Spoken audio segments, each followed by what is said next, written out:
మనం వచ్చేసి my home సైట్లో 2 BHK ఇంటీరియర్ వర్క్ చేసాం. ఇంటీరియర్ వర్క్లో వచ్చేసి మనం టీవీ యూనిట్ చూద్దాము. టీవీ యూనిట్ చూసుకుంటే మనకి ఫుల్ లెంత్ ఏదైతే టీవీ యూనిట్ ఉందో అది వచ్చేసి టోటల్ వచ్చేసి 14 ఫీట్ అనమాట. 14 ఫీట్లో వచ్చేసి మనకి ఏదైతే బ్యాక్ ప్యానల్ ఉంది ఇక్కడ వచ్చేసి మనకి 3 ఇంచెస్ డెప్త్ తీసుకొని అండ్ డిజిటల్ వాల్ పేపర్ అయితే పేస్ట్ చేయడం జరిగింది.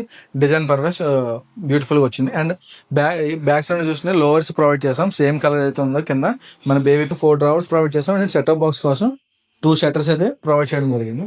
అండ్ సైడ్ చూసుకుంటే మనకి సైడ్ స్టోరేజ్ అయితే 3 ఫీట్ తీసుకున్నాం. 3 ఫీట్లో వచ్చేసి మనకి 2 షట్టర్స్ ప్రొవైడ్ చేసాం. అండ్ 2 వచ్చేసి మనకి గ్లాస్ ప్రొఫైల్ షట్టర్స్ అయితే ప్రొవైడ్ చేయడం జరిగింది.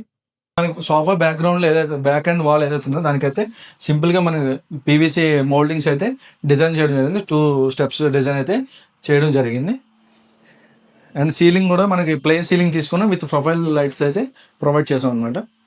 అండ్ ఏదైతే లివింగ్ డైనింగ్ ఉందో మనకి దానికైతే సపరేషన్ ఆర్చ్ అయితే క్రియేట్ చేసాం. అండ్ సపరేషన్ కోసం small PVD gold capsule partition అయితే ప్రొవైడ్ చేయడం జరిగింది.